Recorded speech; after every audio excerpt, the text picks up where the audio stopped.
Coming up on the Sarc Fighter podcast. I had shortness of breath, but severe joint pain. It was like walking and putting pressure on my feet all of a sudden was extremely painful. Susan Bassi was doing conservation work on the Delaware Bay when pain suddenly shot through all her joints. And I just had trouble getting out of my car. I hurt so bad. And he's looking at me like I can't even stand up straight. And he's like, "What is wrong with you?" And I'm like, "I have no idea." Coming up, Susan talks about the search for a diagnosis and how Sarc has made her once active life almost impossible. This is the Sarc Fighter podcast, living with sarcoidosis and other rare diseases. Here's your host, John Carlin.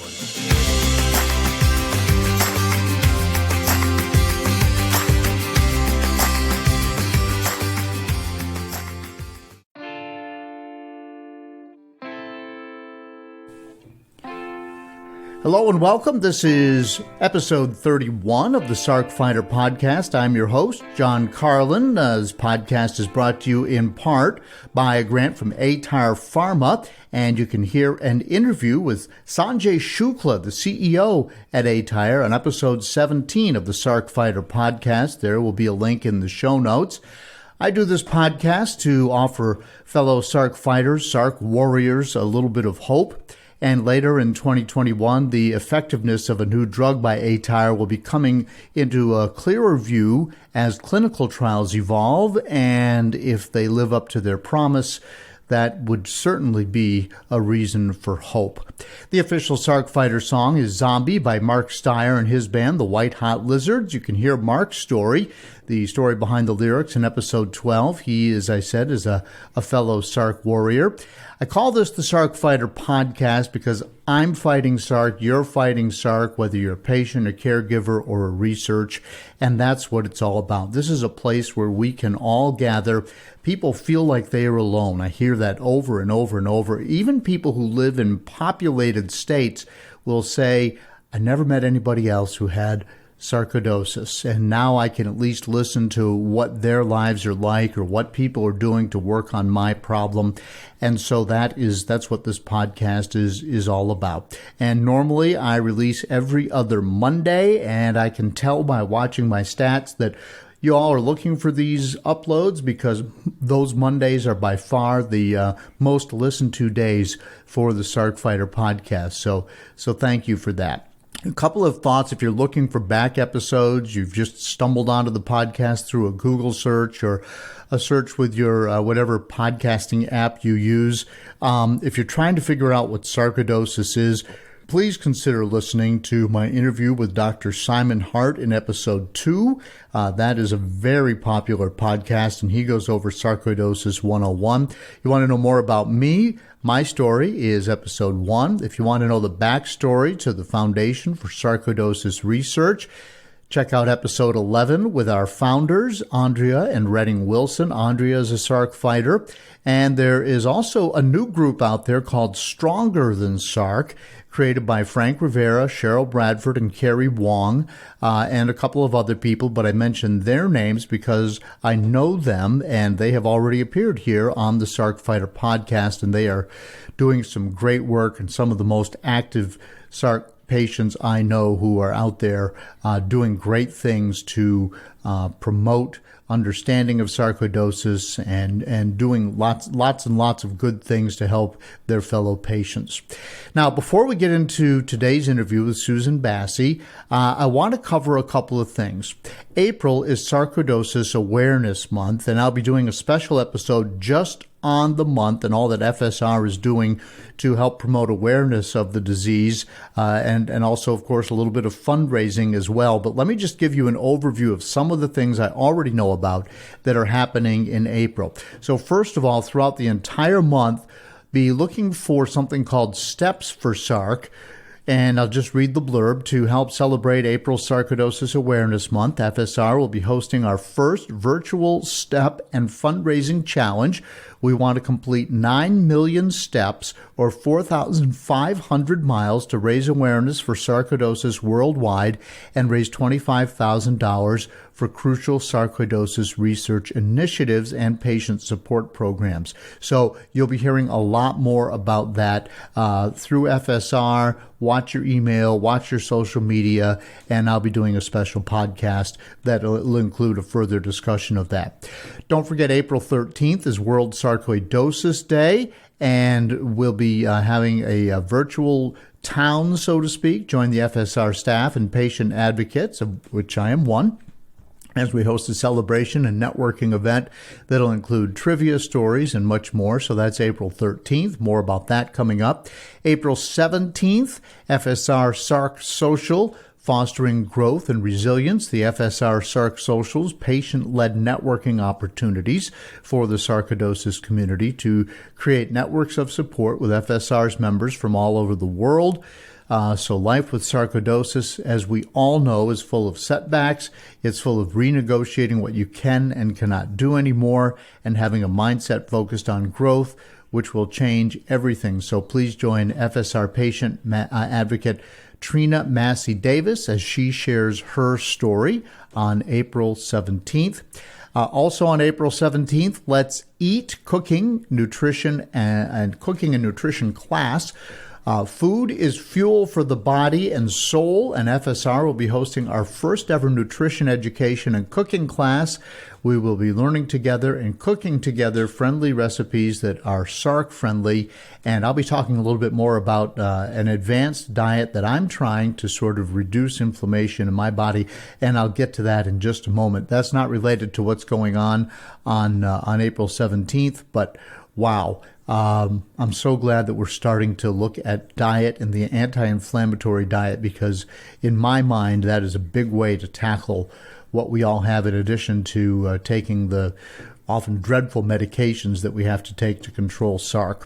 April 26th, Memorial Monday Candlelight Vigil.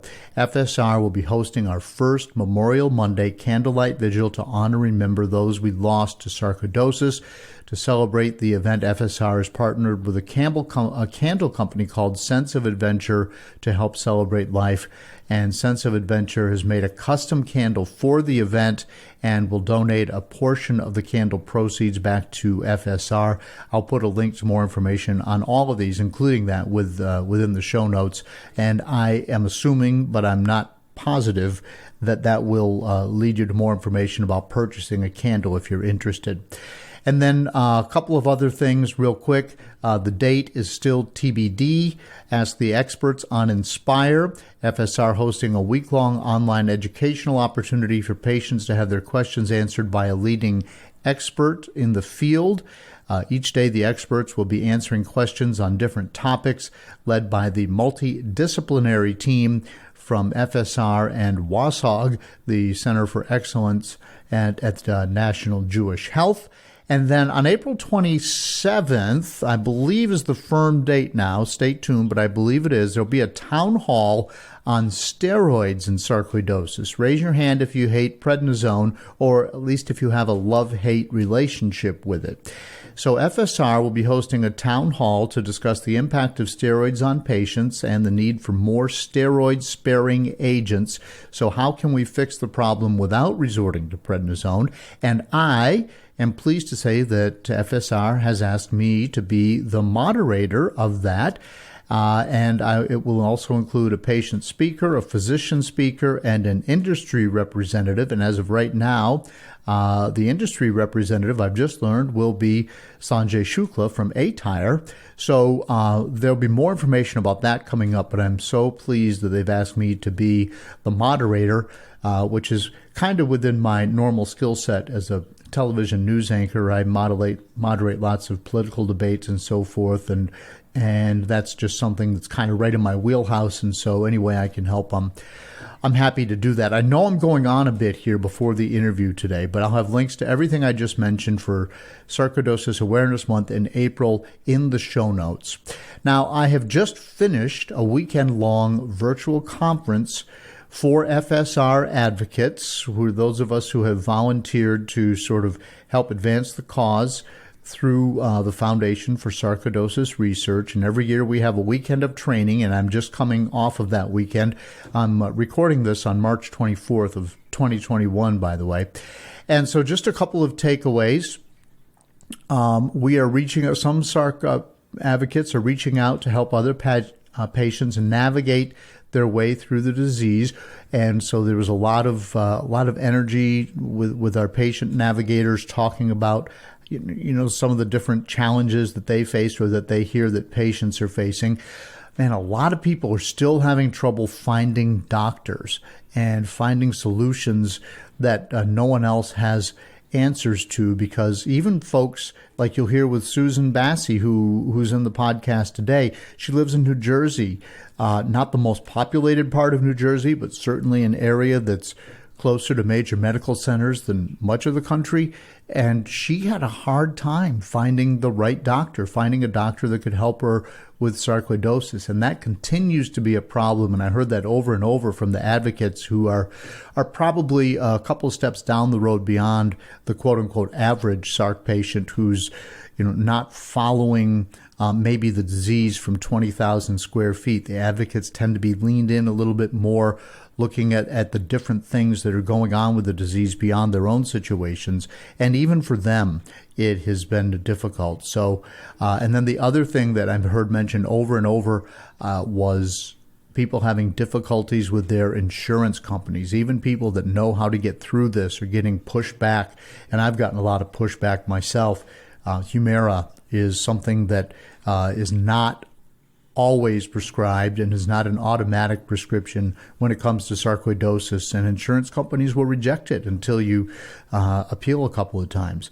So the Sarc advocates are there to help you sort of navigate that, and we talked a lot about some people who've developed some expertise in that. And so that was just a couple of things that came out of my weekend. So again, how frustrated people can be with their doctors. Another thing I heard, firing your doctor is okay, and to keep firing doctors until you find the one who gets it. Don't waste your time. Don't spin your wheels. Don't have someone tell you to just get over it. Don't have someone tell you it's all in your head. Go find someone who takes what you have seriously and also understands what sarcoidosis can do in your body and what the side effects of these drugs can be for Sarc patients. So that was something I heard a lot. And know that even though there are Sarc centers of excellence, the foundation is now starting to review some of those. There are criteria that these medical facilities need to meet in order to be considered a center of excellence. And we didn't talk about it a lot, but I heard some of the people from the foundation saying we're going to be going through an extensive review of all of those in the next year or so. So look for maybe some changes there, whether they reach out and say, hey, if you want to continue to be a center of excellence, you are lacking in this area or that area, or you know what, you're not really doing. You don't have, for instance, maybe a doctor who is a generalist with sarcoidosis that people can reach out to. You might have the specialists, but you don't have the generalist, or you might have the generalist and you don't have the specialist. So most of us have to have somebody who understands sarcoidosis, and then using myself as an example, I have neurosarc, so I need to see a neurologist as well. So when I go to Cleveland, I have the option of doing both. And so that's one of the things that I looked for in a center for excellence. And the other thing I learned was how the foundation spends its money on research, because they don't throw it willy-nilly at just any old buddy who may have something that might help sarcoidosis. A lot of the money is put towards what I would call tweener, as in between, It's tweener. It is too risky for big pharmaceutical companies to get on board. They're going to go where the risk is lessened and they're more likely to get a return on their investment. But it's also research that would be too expensive for the original researcher to advance it. So rather than let an idea sit on the shelf, the foundation goes in and says, well, let us help you along and let's see if that isn't an idea that we can get to the next level where then a pharmaceutical company doesn't see so much risk in it. And then they can come in and investors can come in and then we can move something down the road. Very interesting conversation about how those decisions are made for the millions of dollars that FSR has raised over the last 20 years and how it's invested and who and where that help goes. So anyway, I just wanted to share that from the past weekend because it was a long weekend and we finally had the first beautiful weekend in March. It was kind of making me chafe a little bit to be sitting inside when I have some kind of fun yard work to do at this time of year. And then also I was just itching to get out, get on my bicycle. And I did manage to get out a little bit. But I wanted to share that with you because I don't like it just landing on my notepad and then everybody doesn't benefit from it. So those are some of my takeaways. All right. And then very quickly, I had shared with you in my last episode that I am on something called an elimination diet, which I learned about through Ryan Norenberg, who I interviewed here on the Sarc Fighter podcast. There's a link in the show notes. And episode 27, his wife, Lindsay, became certified as a clinician, a dietitian, and she helped him, and he's doing great. And she agreed to help me try and find those foods that might be inflammatory in my diet. And so, unfortunately, I went through 3 weeks of basically eating organic chicken and vegetables, eating clean, no processed food to speak of, and not having a lot of fun with my diet, not having any candy, no dairy, no sugar, no gluten, basically no grains. And now I've done numerous Zoom calls with Lindsay, and I am now in the process of slowly adding back things to see if my body has a reaction. So after 3 weeks, supposedly everything has been cleaned out and now I can test something. So yesterday, the day before, I added a little bit of gluten back in the form of a tortilla, a flour tortilla, twice during the day on Monday. And yeah, I woke up Tuesday and I had really bad brain fog. Now it could have been something else. So I'm going to sit back on that. And I'm making notes in a diary, and I'm going to continue to avoid gluten and processed flour for a little while and see if when I try it again, if I wake up with brain fog the next day. If that continues to happen, I will know that that's not something that should be in my diet. Today, I'm adding bananas back. I had a banana in my smoothie this morning. Now, 3 or 4 hours later, I feel just fine. I'll have a banana again later for lunch, and we're going to see how I feel. And so if that works, then guess what? Yay, John, I can have bananas again. And so I'm just going along, and I'm going to check those things off and see how things go. So no conclusions yet, but I wanted to let you know that one of the things I hear over and over from people who come on the podcast is, man, I wish that someone could point me in the direction of a diet that has some promise of working. I'm not willing to give everything up if it's not going to work. And doctors will tell you, don't worry about it. There's nothing that you can do with your diet. But other people have had success, and other people believe that inflammation comes from food. And since we're all suffering from inflammation, I don't think it's a huge leap of faith to at least try it, to at least reach out. And so I've kind of agreed to make myself the guinea pig in this case. And Lindsay has been very gracious to donate her services. It's Nourished by Lindsay.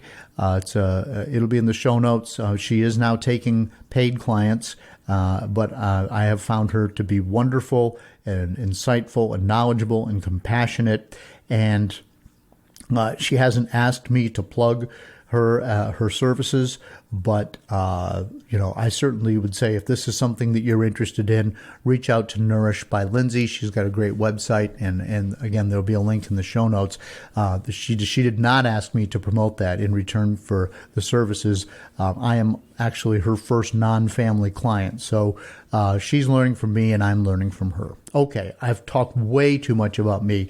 Today's episode is with Susan Bassi. Susan was active. She was a runner, cyclist, hiker. She was even a snowplow driver. She was a person who lived an extremely active life.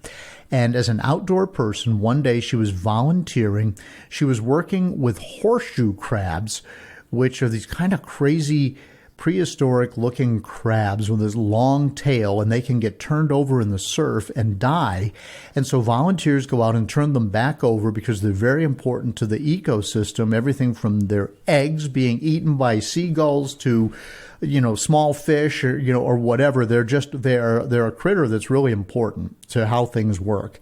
And so she was volunteering to turn them back over, and she had found a day where there were hundreds of them who'd been turned over from something that went on in the ocean. And so she's down the beach, and all of a sudden she had this strange pain in her joints, and she could barely get back to her car. Now, and this was a woman who at the time thought nothing of a 10-mile hike.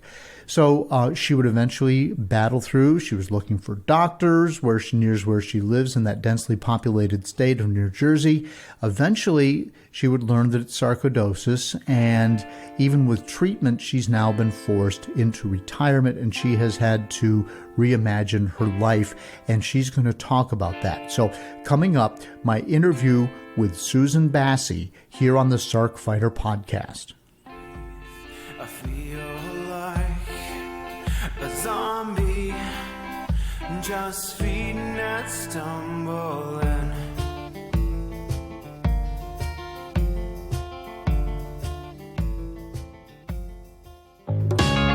Hi, I hope you're enjoying the Sarc Fighter podcast. You may be wondering, what can I do to help? How can I be a part of the sarcoidosis solution?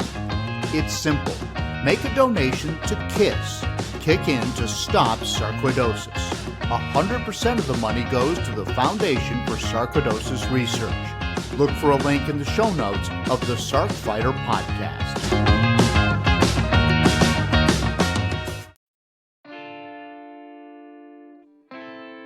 Welcome back to the Sarc Fighter podcast, and joining me now is Susan Bassi.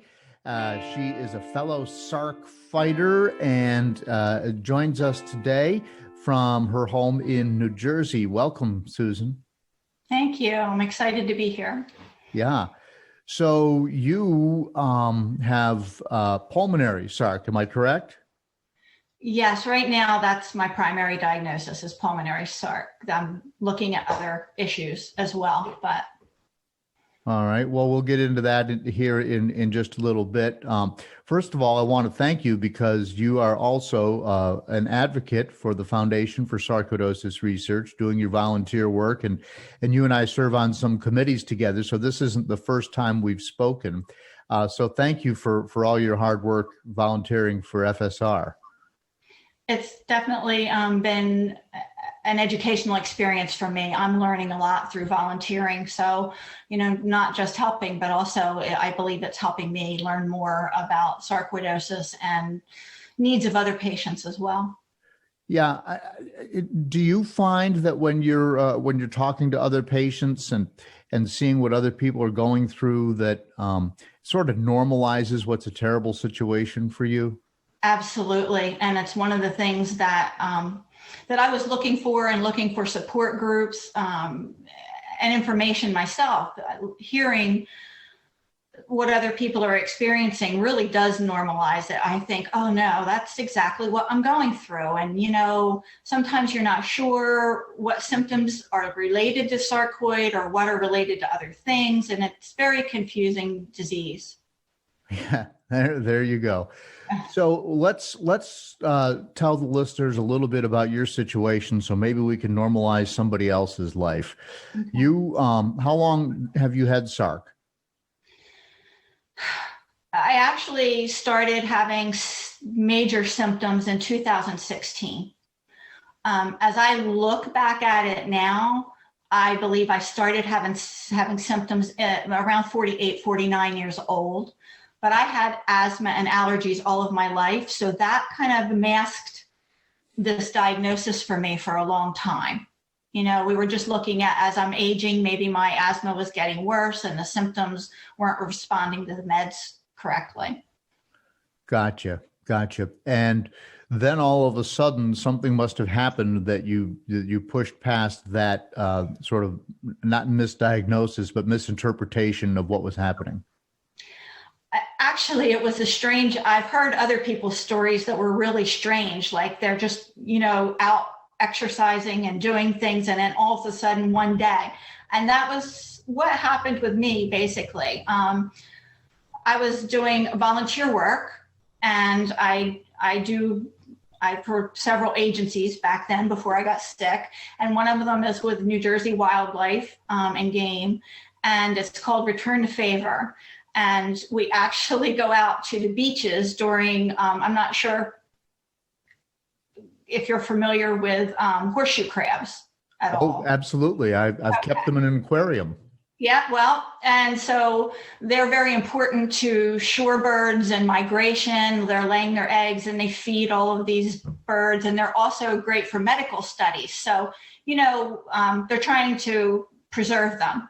So we actually go out during timed tides, and we reflip them, the ones that get flipped over under their back, and try to save some lives. That was one of the little things that I was doing. And I was out at a very isolated beach. It's like at least 3/4 of a mile out on the bay shore here in the Delaware Bay. And this particular day, I went out there, and it looked like a landmine went off. There were thousands of these crabs, and there were so many. I turned over 600 and some crabs that one morning. Wow. I mean, it was just crazy. And I only did a small part of the beach. Usually I could cover the whole beach. This is unusual.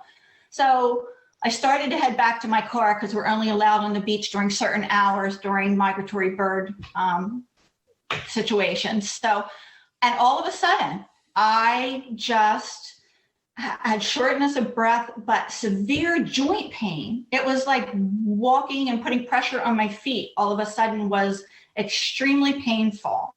And I'm like, I had to sit down 3 times on the way back to my car, trying and just going really slow.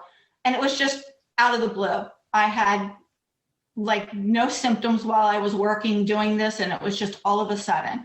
I came home. I remember pulling into the yard, and my husband was outside, and I just had trouble getting out of my car. I hurt so bad. And he's looking at me like I can't even stand up straight.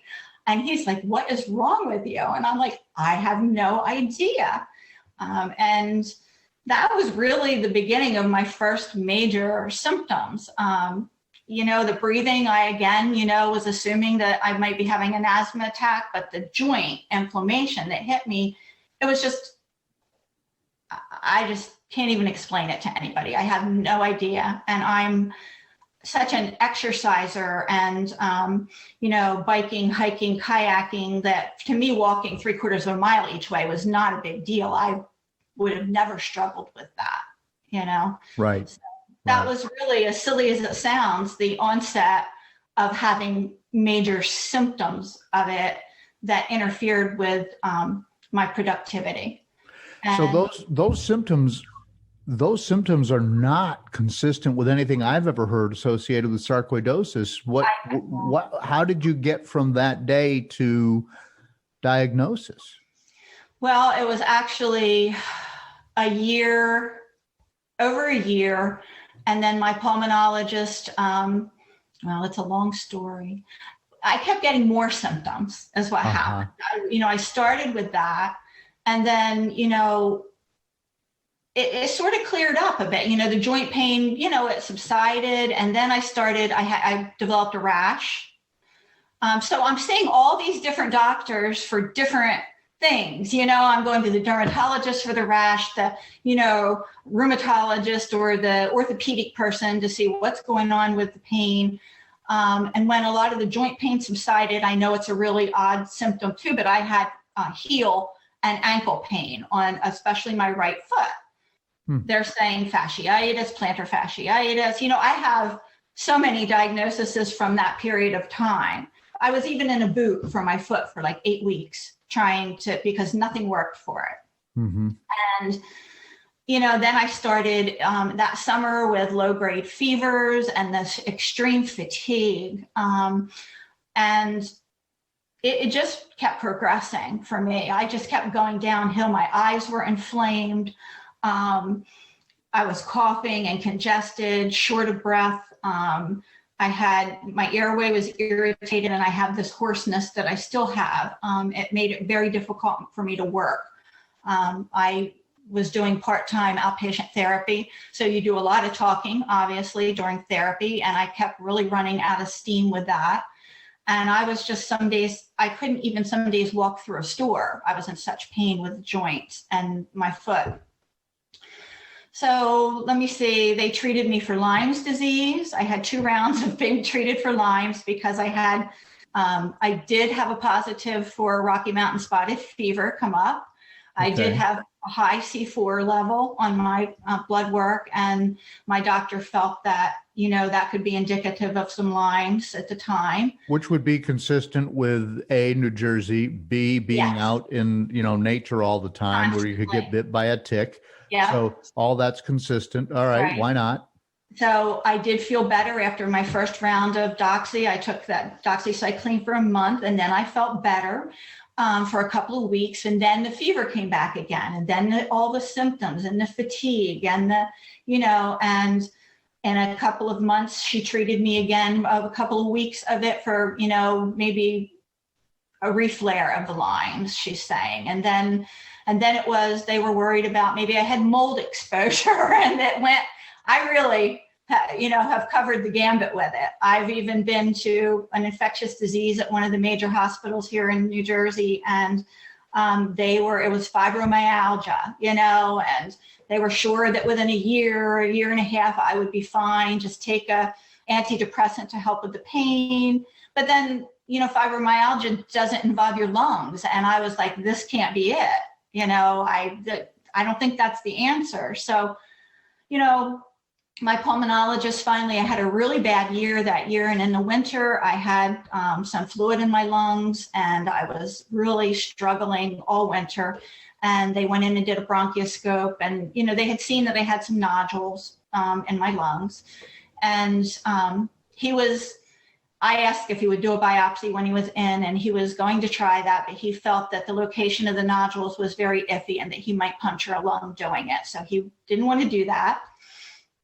But he did say that he felt my symptoms were consistent with sarcoidosis. So they did start me on methotrexate, prednisone, of course. Yeah. And, there we went into treatment. I was referred to a rheumatologist to follow for that. And how much prednisone? How many milligrams? Do you remember? It was low. I had many doses of it that year that I was sick, because they gave it to me for everything, the rash, for my lungs, so I was on probably 6 doses starting. He started usually for my lungs when they were bad, it was 60. They would start at, and then titrate me down. For other things, it would be 40, and they'd titrate me down. And then they kept me on only 10. They were trying to keep me low when I was taking the methotrexate, and see how that did. And if I needed more, they would increase it. How did you do with the methotrexate? Terribly. I took the pill, and that bothered. I have intestinal issues, as well. I've had IBS over the years, and that just inflamed that. So then I went to the injection. But for me, I'd have 3 days of feeling not well after the injection. I'd have maybe 2.5 days of feeling a little better in the middle. And then I'd start feeling not good when it was getting time for the injection again. So, I did that for about 6 to 9 months. I tried to stay on that routine as best I could. And I have to say, being on the prednisone did help my joints, obviously. And it helped you, even a low dose for me helps me feel more normal, Uh-huh. And did you get the moon face and all the other things that? I didn't, because I didn't stay on those high doses. I think that helped. Yeah. So I can tolerate 10, and it doesn't seem, of course, I didn't sleep well still with the 10. I was having trouble with that. Yeah. And the normal side effects. So in about, around 8 months or so, I talked to my rheumatologist and I said, I think I'm doing a little better, and I'd really like to come off of this for a while and see how I do. At that point, I wasn't even 60 yet, and staying on prednisone for long periods of time, I had read about that and was really nervous being that young, starting and staying on it. So we did that, but of course, I felt good for a little while, and then my symptoms flared again. And not that they wouldn't have, flare from time to time, but all that fall and that winter, I was sick with the lung involvement again and the airway involvement. So I guess it was winter of 2017, I finally got into Penn, because I had tried, there's Rutgers here in North Jersey that said they had a sarcoid clinic, and I reached out to them several times and they never even got back to me. Really, never responded. I tried for months to get in somewhere. There's just not a lot here in South Jersey. We have nobody that specializes with sarcoid at all. So, and the rest of the world is looking at you saying, you're in New Jersey, all those people packed together, you must have more medical care than the whole world. If I were in North Jersey, I would have had a better shot at it, but down here. So like I said, I went to a really good hospital to infectious disease, and then I ended up over in Philly at Penn for rheumatology to follow me with the diagnosis of sarcoid. Right. When you say Penn, that's the University of Pennsylvania. University of Pennsylvania, yes. Sure. Yeah. And, I ended up finding someone there, a rheumatologist that specialized with them for sarcoidosis. And then they have a pulmonologist who also worked with him. So I eventually moved into their practice. And that winter, I was having a really rough time again with my breathing. So they did get me in for a bronchoscope, and they biopsied everything, lymph nodes, because my lymphs swell. And, right. So, all right. So let me just ask you this. So that was it started out in 2016 with the horseshoe crabs, and then everything sort of progressed as you described. And you said you weren't even 60 yet. So are you just 60 now, or 61, or? I'm 61 now. 61. Yeah. Okay. Yeah. You got me by a year. Okay. Well, half a year at least. So, and you told me as we started this interview that you're still having a tough time. Are you in the midst of a flare, or is this your normal? It's almost my normal. I have less non-flared time than I do flared. So I'm again considering, because I've tried a couple of other things. I've tried Areva briefly, but I started developing upper respiratory infections, so they took me off of that. I'm considering maybe going back on methotrexate again and trying to knock this down, because I feel like it's impacting other areas of my body. I mean, I have had other inflammatory issues as well. I have interstitial cystitis, which is it's an inflammatory disorder of the bladder. So I get inflamed and in significant pain with that. And they've been diagnosing me with SIBO and IBS, but now they're wondering if it's not the sarcoid in my intestines as well. So, and then I've just started a cardiac workup, because I started having some really racing heartbeat associated with dizziness and difficulty breathing that my inhaler doesn't actually fix. So I mean, even your bladder, and of course, I'm no medical person, but the sarcoidosis can show up anywhere. Have they ruled out the fact that it might not be in your bladder? No, they have not ruled that out. And it's very difficult to get physicians to look at it from that perspective. Does that make sense? Because I've had that disorder for a long time. So people really struggle. I struggle getting somebody to look away from what an obvious diagnosis would be. But I'm now that I had to retire last year, December, for medical reasons. And I was very lucky to have made it to my 25 years of service so that I could retire. Those last 3 years of working, I feel like it was torture, to be honest. Right. Where were you working? I was working for the Office of Education for the state of New Jersey. Okay. And then I was a part-time therapist for a hospital system here as well. Right. I've always had 2 or 3 jobs. I actually used to be a snowplow driver until I got sick as well. What? So winter, yes. Like, I was bored. I was like a Energizer bunny before this happened to me. My friends would say that described me. I really didn't sit and watch much TV. I went from the minute my feet hit the ground in the morning, and I just went until nighttime. It's just been my lifestyle. I never sat still. I was extremely physical as far as loving to exercise. That's how I coped with life and stress, and that's what made me happy. I loved exercise. I loved hiking, and a month before the horseshoe crab incident, I just hiked 12 miles with my friends, and we walked our dogs every single day, almost without fail, 2.5 miles every day. That was our routine. And then we would take long hikes on the weekend. During bike season, I would bike 50 to 70 miles a week. And I kayaked, and like my longest kayak trip was like 19 miles. It wasn't like paddling around the pond, so Right.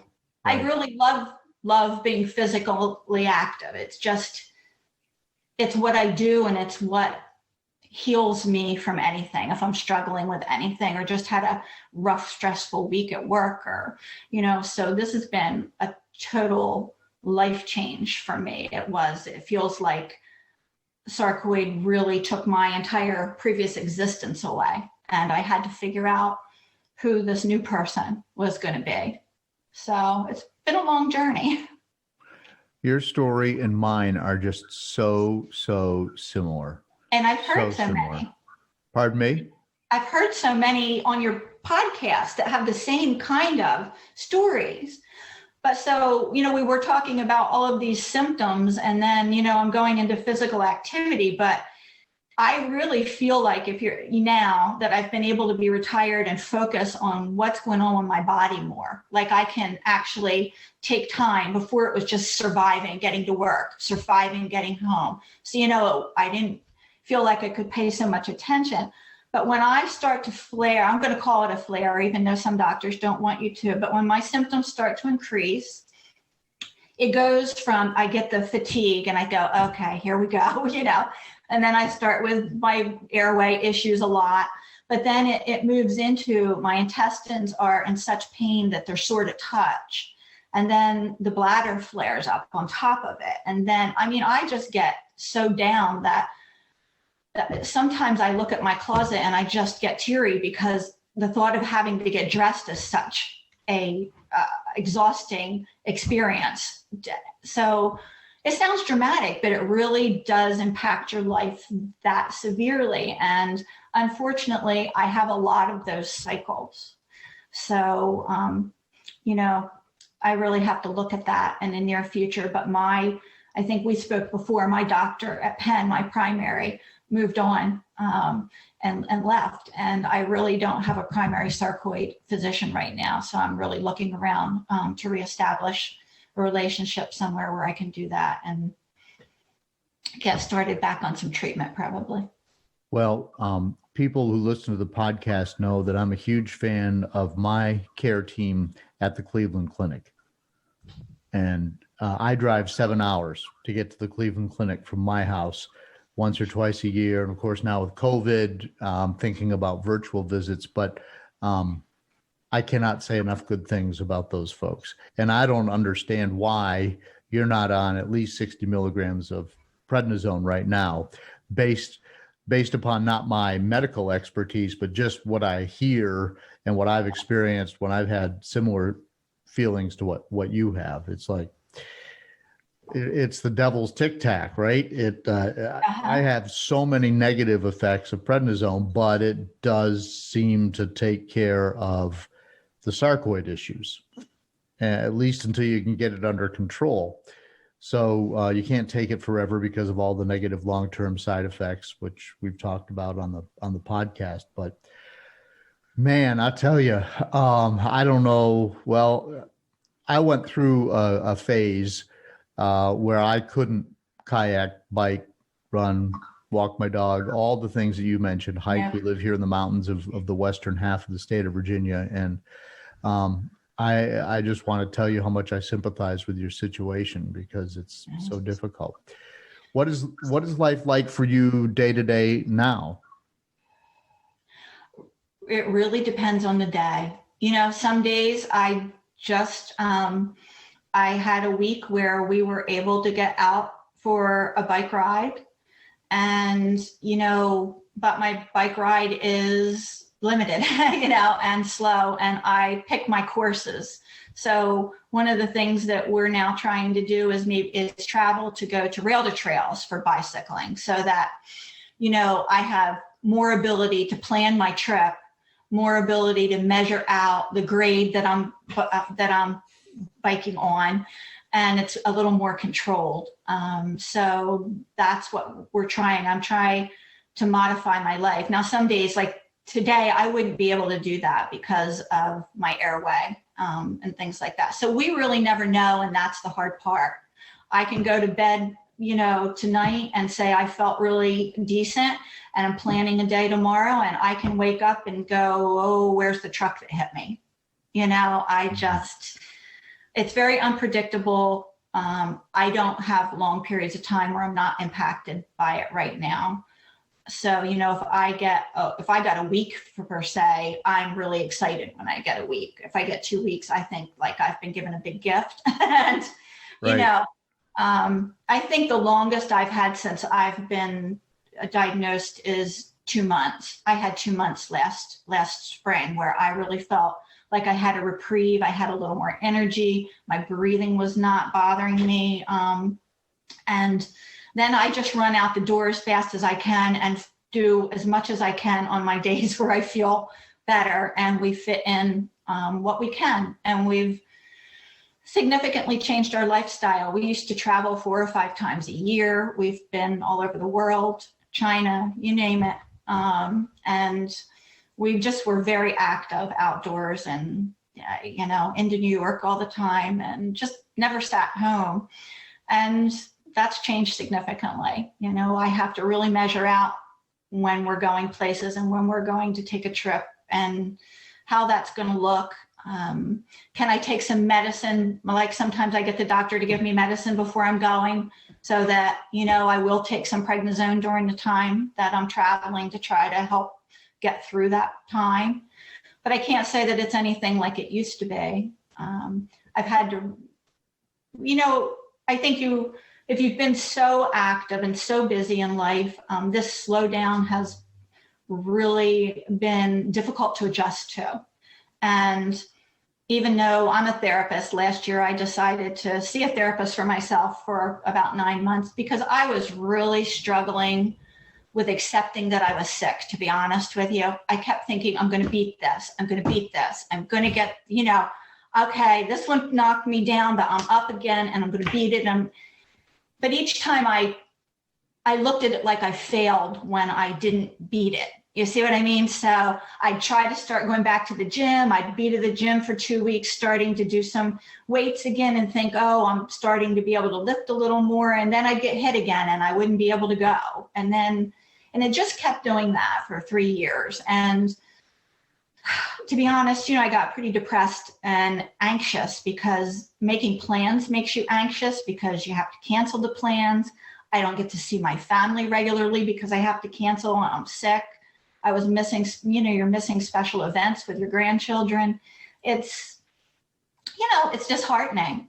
So I've made great progress though, because now I can tell you all this without sobbing. So it's like, oh, wow. I've graduated into accepting that I have this disorder and I needed to look at what I can do in my life now, how much of it I can do at certain times, how to get joy out of that level of exercising when all my brain wanted to do was go back to my old level of exercising and learn how to enjoy the good days that I have and spend them wisely, because, they're precious. And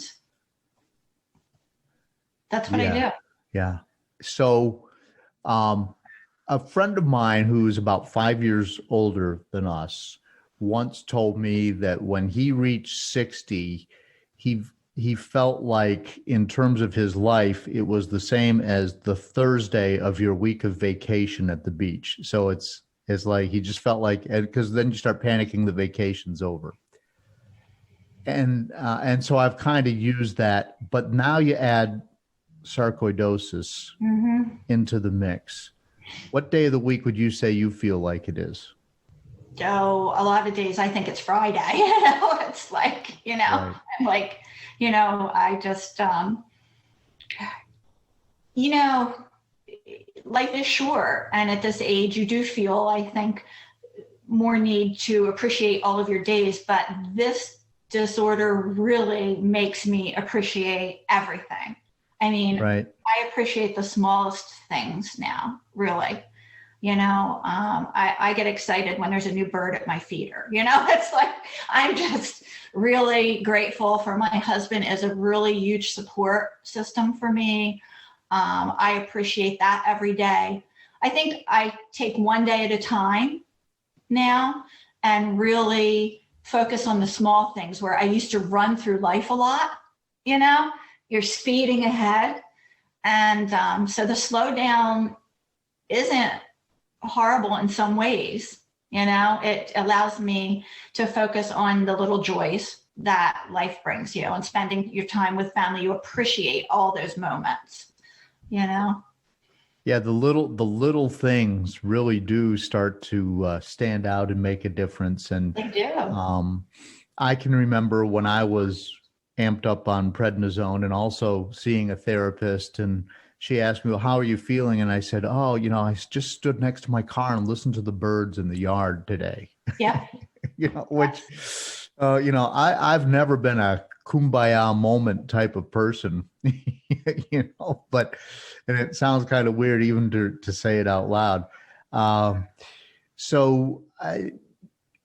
Do you see yourself traveling in 2021? Do you have any plans? Do you know what's going to happen? We have plans because we sat down and tried to figure out how I could travel easier, because I even developed problems going to hotels, to be honest, because a lot of them have scents and cleaning things that they've used in the room that bother my airway. And I've sometimes got to a hotel and had to check out because I can't breathe, so it's really been a struggle for us to try to travel. So we did what millions of other people, I guess, are doing. And we actually bought an RV this year. And it allows me to have a self-contained environment where I know what's being cleaned and what's used, and don't have to deal with, perfumey sprays in the rooms and fabric softener on the sheets and those kinds of things. And it also allows me to not be stressed about travel if I'm not feeling well. I can lay on the sofa if I'm having pain that day and not necessarily sit in the seat. And it gives me a lot of flexibility. And if I have a bad day, wherever we're landing for a vacation, I can have a couple of bad days and I can, rest in the camper and not feel pressured that I have to even go out to restaurants to eat or something, like when I'm staying at a hotel, or figure out how to be comfortable. I can make the environment a little more pleasant for myself. So that's become our plan. Instead of like our old plans, we're usually traveling out of the country, that now we're going to see more of the US and have our bikes with us, so that on a day when I'm feeling good, I can do that bike ride or take a kayak trip, or, I just do them in smaller degrees and I measure it out and really look at where I'm going. You have bigger concerns. I don't want to be in the middle of a 14-mile kayak trip in the middle of nowhere if my inhaler doesn't work, So Yeah, for sure. You just plan, we're planning differently. And that's what we're trying now. So we'll see how that works. We're looking forward to it. That's so amazing. I have you and I maybe I had forgotten, but I also bought an RV this year. Oh, no, I don't think you mentioned it. Okay. mentioned it. Mary and I bought a really old one from a friend, which is like a 1994 Mini Winnie. So They're cute. but it's kind of a cute RV, but it is in pristine condition. And we've just went to the state parks a few times last year. And instead of like the epic hikes, we would do a 3-mile hike or something like that. And we would take our bicycles. I've got a bike rack that mounts on the back of it. Yeah. That is just so funny. All the parallels in our universe. And we've been riding rail trails because they're flat. And the people who are listening, it's like, why is she riding a rail trail? Well, because a rail trail is what used to be a railroad bed, and trains don't go uphill very well. So they're always flat, no more than I think a 3% incline typically. Most of them, yeah. Most of them. And so you can get on them and you ride your bike. If you want to go 10 miles, you go 5 miles out and turn around and come back 5 miles. And that was your ride. Right. And often a lot of the areas shuttle you. So you can pick where you want to leave from. You get a shuttle, they take you up above where you're going to end and drop you off, and you come back to your starting point too. Right. And they're beautiful. Most of them are very rural and they're gorgeous, and they go through long streams and through mountains, and it is a great way to go. Yeah. Do you have this sensation that you have to go do it now before you don't have the chance to do it? I always had that sensation. I must tell you that I am very lucky because I lived that way I kept going. I don't know why, but I need to do it now. I need to do it now. My friends would say, how do you travel so much? You're always traveling. I said, I just need to do it. I don't know why, but I know I can't wait. I just need to do it now. And I'm grateful that I did, because now I feel that way still. But if I hadn't have done all the traveling that I did before, I would have missed out on a lot, because there are a lot of places that I probably can't travel to now with lung issues. So, I'm grateful that I've always had that feeling that life is short and I need to do it now. That's, another part of retiring is that I don't know how long I'll be able to do the things that I can do now. So I really want to get out and do those, as much as I can. Right. And sarcoidosis probably sped that whole process up by a factor or two. No, it did. Absolutely. Yeah. So how much do you mourn the loss of your old life, and how much have you come to accept where you are? I was mourning it too much. That was the problem. I really was stuck in nothing was acceptable to me except for getting back to who I was. I wanted to be there.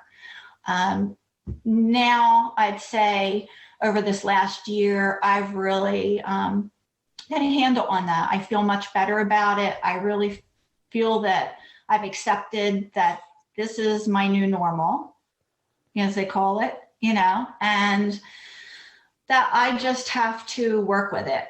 Certainly I get very frustrated still sometimes, just like everybody does. And I have days where, you feel sorry for yourself for a little bit, or you're feeling teary and you need to be that way. But then I get right back up again and start again. And, tomorrow's a new day and we're going to start it over. I think I've made a lot of progress now at saying this is where I am. And I'm trying to focus on one day at a time. How am I today? What can I do today? Today I can dog walk, and today I can get outside and do some light gardening, or, and then see how I am tomorrow. And maybe next week there'll be a bike ride, so. When you wake up in the morning, how long does it take you to figure out whether it's going to be a good day or a bad day? Sometimes I know before I even open my eyes, to be honest with you. I have migraines constantly. And I have vision disruption from neurological stuff. So sometimes I see it behind my eyes before I actually open them in the morning, and I go, oh, it's not going to be a good day, and I can feel my body hurting that early in the morning, and just go, yeah, this is going to be a challenge. And, other times I can get up and I struggle for a while. It's hard for me with the airway and stuff in the mornings often. So, but usually after a half an hour or so, I'll kind of have an idea of whether it's going to work itself out for the day or not. Yeah, right. Have you tried dietary considerations, anti-inflammatory foods, or anything like that? How's that gone? I have right now been on 9 weeks of low FODMAP, no dairy, and interstitial cystitis diet, which knocks out half of the things that you can have on the low FODMAPs. So I haven't had anything inflammatory in my body in a while. It has helped a little with my intestinal distress. It hasn't completely resolved it. That's why they're thinking now that it's probably sarcoid and not necessarily the SIBO that they're thinking it was. Right. So you got to get me back on track, John. Where were we? Because I was just the anti-inflammatory diet. And you just said, there was something, you used a term that I'm not familiar with. Okay. Low FODMAP. Yeah. Say that slower. Low FODMAP. It's FODMAP. Okay. And what is that? It's an elimination diet. They take everything out of your diet that is an inflammatory food. Okay. Of any type. Right. So there's a lot of information online about it. Well, I'm on day 10 of Elimination Diet right now. Okay. It's a 21-day experience. Okay. It took me hours to study this, to actually be able to figure out what I could eat and how to make meals and, those types of things, because it's very complicated. But, at this point, you're willing to try. Yeah.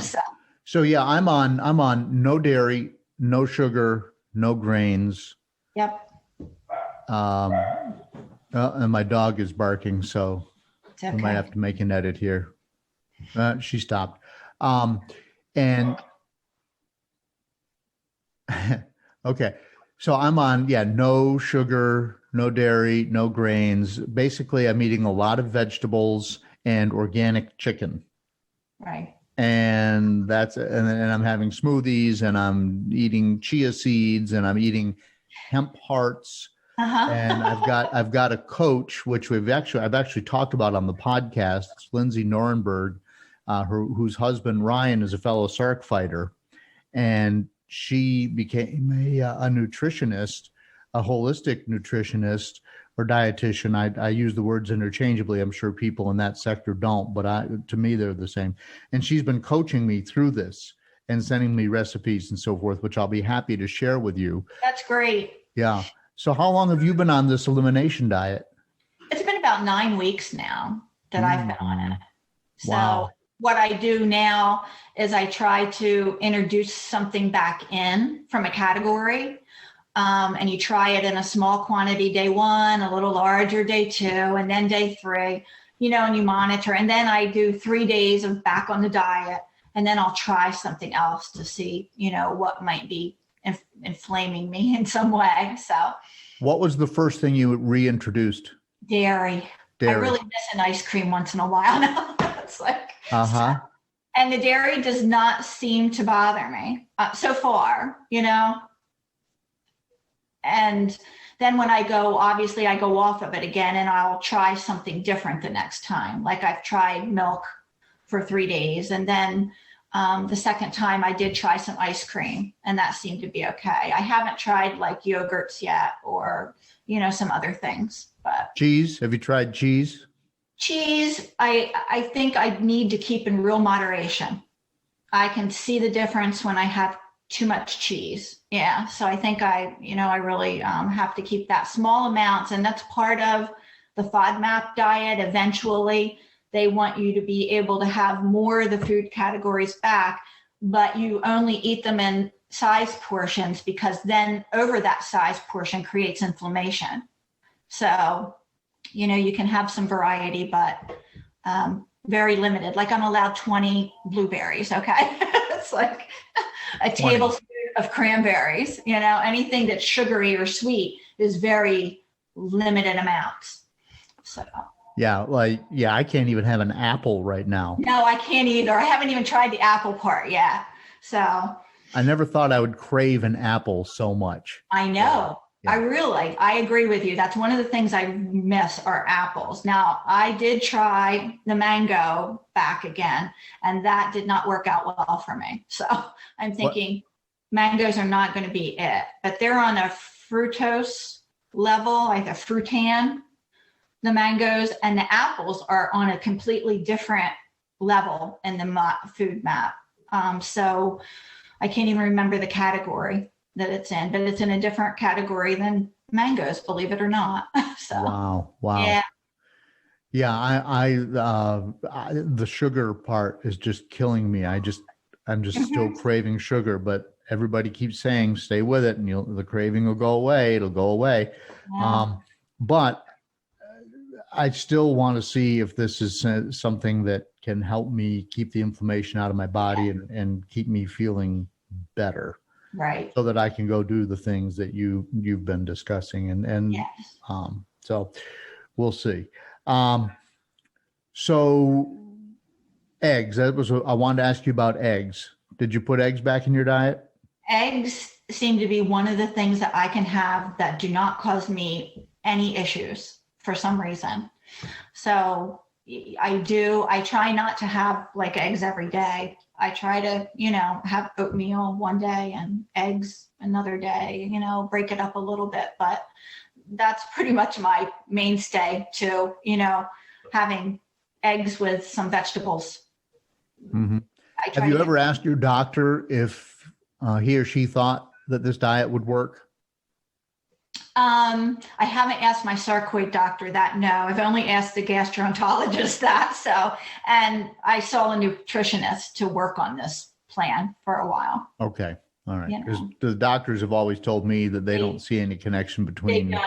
No. And I also, some of the nutritionists in the sarcoid programs in other areas, I've listened to them online and they don't feel that it has made any impact either. But anti-inflammatory eating, I mean, can it really be bad? You know what I mean? For you, maybe it's going to be helpful energy wise, or I don't know. It's just something to really try to see how it impacts us. And when you're feeling really bad, a lot of the time you're willing to try a lot of things to see if it works, to be honest.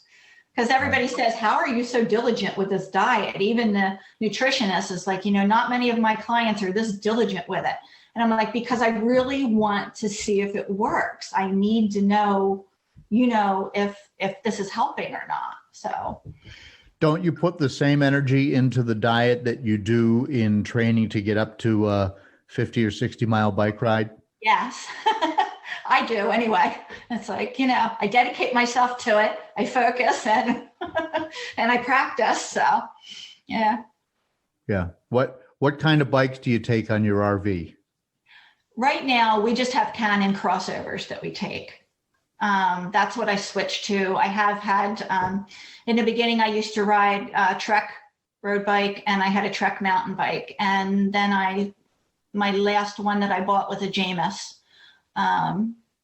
road bike. And then when we decided we had to downscale a little bit, some of the rail to trails are the crushed concrete or crushed gravel, right. So we went to Canon crossovers for that. Which for people who are listening now, I have no idea about bicycles, but that's a bike that has wider tires and it'll go on just about any kind of surface. And they're very versatile, but not as fast as a bike that you would typically go out and ride on the road. No. So, but they're faster than a true mountain bike, which is designed to be ridden over rocks and logs and stuff. Yes. So I try to keep that in perspective for my non-cycling listeners. But was there anything else you want to tell us about your journey with Sarc? Any advice you'd have for anybody? I think a lot of self-care. We don't do enough, and I know people talk about that, but really that's, I think, how I've made a lot of the changes over the last year. Really doing a lot of introspective thinking and self-care. Giving my, when I have really significant pain, and sometimes I have it in 3 organs at once, I get a lot of swollen lymphs in my chest. So they're very painful. And then with the, cystitis and the gastrointestinal and the migraines, sometimes it's just overwhelming for people. So I started doing a lot of meditation for chronic pain. And actually that really got me through periods of time when I was wondering how I was going to get through those, because I can't take pain meds. So I really don't have that option. And the meditation really seemed to help even with severe pain. And, I started doing that. I started outlining my day, like what I wanted to do the next day. Even if I wasn't feeling well, I gave myself goals. Who was I going to reach out to? I'd reach out to other people that were through the pandemic stuck at home, say, and people that, what could I do that day if I wasn't feeling well? And made a plan so that I wasn't sort of just lost in my own, how I was that day. Yeah. Why not just sit down and binge Netflix? And I'm really not good at binging Netflix, unfortunately. It doesn't distract me from not feeling well. And I found that other activities do. So I try to focus on those, keeping in contact with friends, even though, my friend base has completely changed, because all of my friends were hikers, kayakers, and bikers. So it's been really difficult to stay close. I do have some friends that I made in that circle that are very kind and keep up with, me all the time. And, but I've really, missed my social circle. I don't have that anymore. So, but it is important for your mental health. So I think self-care and keeping up with your mental health, and really, if you're struggling emotionally, I really recommend seeing a therapist or a counselor to just work through it for a while and try to get yourself in a better place. Awesome. Susan Bassi, thank you for joining me here on the Sarc Fighter podcast. Thank you, John, for having me. And I'm always excited to see you out biking, and I'm very happy for you when I see those pictures. So good luck and continue. And I love the podcast. I have learned so much from your podcast. I can't thank you enough for doing this. Great. Thank you so much. Bye-bye. I feel like a zombie, just feeding and stumbling. Again, thanks to Susan for sharing her story here on the podcast. Please send me an email, carlinagency@gmail.com. If you have a question, please look at all of the show notes that are posted with every podcast on all these different things I talked about today. Don't forget that April is Sarcoidosis Awareness Month. Please follow Sarc Fighter. It's the Sarc Fighter on Instagram and Sarc Fighter on Facebook. A couple of requests before I go today. Please help me reach more people and grow the show. If you, when you listen, please share the link to the show on your social media. I so much appreciate that. Let me put this effort into reaching more people and grow the effectiveness of everything that I'm doing here, that the guests are doing, and that the foundation is doing. And if you like this show, please tell just one person. Tell one person in the sarcoidosis space, hey, have you checked out the Sarc Fighter podcast? It's great to listen to driving to work or when you're sitting around and maybe just chillaxing a little bit. And give the show a nice review on Apple Podcasts if you would. Thanks again today to Susan for joining me here, and I will continue to let you know how I'm progressing with the Elimination Diet. And by the time I release the next episode, maybe I will have some new pluses and minuses for you. Until next time, keep fighting. Learn to suffer, you feel pain someday. Learn endurance, your strength will fade away. Dead man walking, trying to keep up the pace. Dead man walking, counting